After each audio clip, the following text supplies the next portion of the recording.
ಕೊಳ್ಳೆಗಾಲದಲ್ಲಿ ಮಲೆಮಹದೇಶ್ವರ ವನ್ಯಜೀವಿ ವಿಭಾಗ ಹಾಗೂ ಕಾವೇರಿ ವನ್ಯಜೀವಿ ವಿಭಾಗದ ವತಿಯಿಂದ 70ನೇ ವನ್ಯಜೀವಿ ಸಪ್ತಾಹ 2024 ಕಾರ್ಯಕ್ರಮದ ಪ್ರಯುಕ್ತ ಮ್ಯಾರಥಾನ್ ಓಟವನ್ನು ಹಮ್ಮಿಕೊಳ್ಳಲಾಗಿತ್ತು.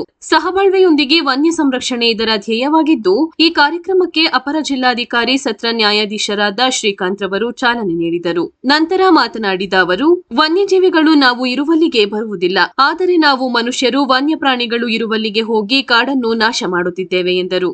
ಈ ವೇಳೆ ಮಾತನಾಡಿದ ಡಿಸಿಎಫ್ ಡಾಕ್ಟರ್ ಸಂತೋಷ್ ರವರು, ಅರಣ್ಯ ಸಂರಕ್ಷಣೆಯಲ್ಲಿ ನಮ್ಮ ಜೊತೆಗೆ ನಿರಂತರವಾಗಿ ನಿಲ್ಲುತ್ತಿರುವುದು ಸುಪ್ರೀಂ ಕೋರ್ಟ್ ಎಂದು ತಿಳಿಸಿದರು. ಈ ಸಂದರ್ಭದಲ್ಲಿ ಮ್ಯಾರಥಾನ್ ಓಟದಲ್ಲಿ ಗೆದ್ದ ಸ್ಪರ್ಧಿಗಳಿಗೆ ಬಹುಮಾನ ಹಾಗೂ ಪ್ರಮಾಣ ಪತ್ರ ವಿತರಿಸಲಾಯಿತು.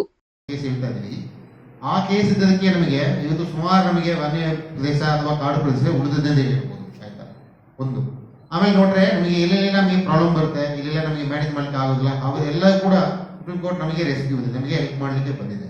ಸೊ ನಮಗೆ ಯಾವಾಗಲೂ ಏನಂದ್ರೆ ಏನು ಸಂದೇಶ ಏನಂದ್ರೆ, ನಮಗೆ ಈ ಕಾಡು ಮತ್ತೆ ವನ್ಯಜೀವಿ ಪ್ರಾಣಿಗಳು ಮತ್ತೆ ಇದ್ರ ಉಳಿಸೋ ಕಾರ್ಯಕ್ರಮ ಅಥವಾ ಕರ್ತವ್ಯ ಇರೋದು ನಾವು ಎಲ್ಲ ಇವರೇ ಅರಣ್ಯಕ್ಕೆ ಮಾತ್ರ ಅಲ್ಲ, ನಮಗೆ ಎಲ್ಲರಿಗೂ ಕೂಡ ಇದೆ ಅಂದ್ರೆ ಒಂದು ಸಂದೇಶವನ್ನ ನಮ್ಮ ನ್ಯಾಯಾಲಯದಿಂದ ನಾವು ಇದನ್ನ ನಾವು ಒಂದು ಸಂದೇಶ ತಗೊಳ್ತಾ ಇದ್ದೀವಿ. ಯಾಕಂದ್ರೆ ಈ ನ್ಯಾಯಾಲಯ ಏನಿದೆ, ನ್ಯಾಯಾಲಯ ನಮಗೆ ಇಂಪ್ಲೈ ಆಗಿ ಸೊ ಅವ್ರಿಗೆ ಏನಿದೆ, ಈ ಅರಣ್ಯ ಇಲಾಖೆ ಕೆಲಸ ಅವ್ರು ಮಾಡ್ಕೊಂಡು ಹೋಗಿ ಆತರ ಇರಲಿಲ್ಲ. ಸುಮೋಟ ಅವರಾಗಿ ಮುಂದೆ ಬಂದು ಸುಮಾರು ಕೇಸ್ನ ತಗೊಂಡು ಕೂಡ ಅಲ್ಲಿ ಕೂಡ ಒಂದು ಸುಮಾರು ಆದೇಶಗಳು ಇದೆ.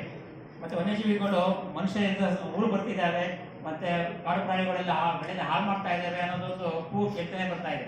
ಆದರೆ ವನ್ಯಜೀವಿಗಳು ಕಾಡು ಊರು ಬರ್ತಾ ಇಲ್ಲ, ನಾವೇ ಅದರ ಸ್ಥಳಕ್ಕೆ ಹೋಗ್ಬಿಟ್ಟು ಅತಿಕ್ರಮ ಮಾಡ್ಕೊಂಡಿದ್ದೀವಿ.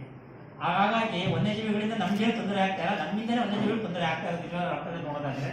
ಮತ್ತು ಈ ಒಂದು ಏರಿಯಾಗಳಲ್ಲಿ ಬೆಳೆಗಳನ್ನ ಉಳಿಸ್ಲಿಕ್ಕೋಸ್ಕರ, ಬೆಳೆಗಳನ್ನ ಕಾಪಾಡಲಿಕ್ಕೋಸ್ಕರ ಒಂದು ಅಕ್ರಮವಾಗಿ ಒಂದು ವಿದ್ಯುತ್ ಸಂಪರ್ಕ ತಗೊಂಡು ಅದನ್ನ ಹಾಕೊಳ್ಳೋದು ಒಂದು ಪದ್ಧತಿ ಜಾಸ್ತಿ ನಾವು ನಮ್ಮ ಕೋರ್ಟ್ಗಳನ್ನ ನೋಡ್ತಾನೆ ಇದ್ವಿ.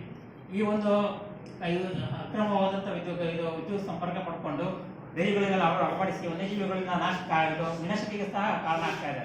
ಈ ಒಂದು ಪದ್ಧತಿ ನಿಲ್ಲಬೇಕಿಲ್ಲಿ. ಇದ್ರ ಬಗ್ಗೆ ನೀವೆಲ್ಲರೂ ಸಹ ಸಾರ್ವಜನಿಕರಿಗೆ ಒಂದು ಮಾಹಿತಿ ಕೊಡಬೇಕು.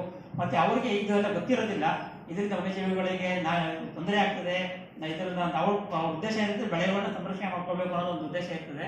ಆದರೆ ಇದರಿಂದ ನಾವು ಆನೆಗಳು ಸತ್ತಿರೋದನ್ನ ನಮ್ಮ ಕೇಸ್ ನೋಡ್ತಾ ಇದ್ದೀವಿ, ಮತ್ತೆ ಜಿಂಕೆ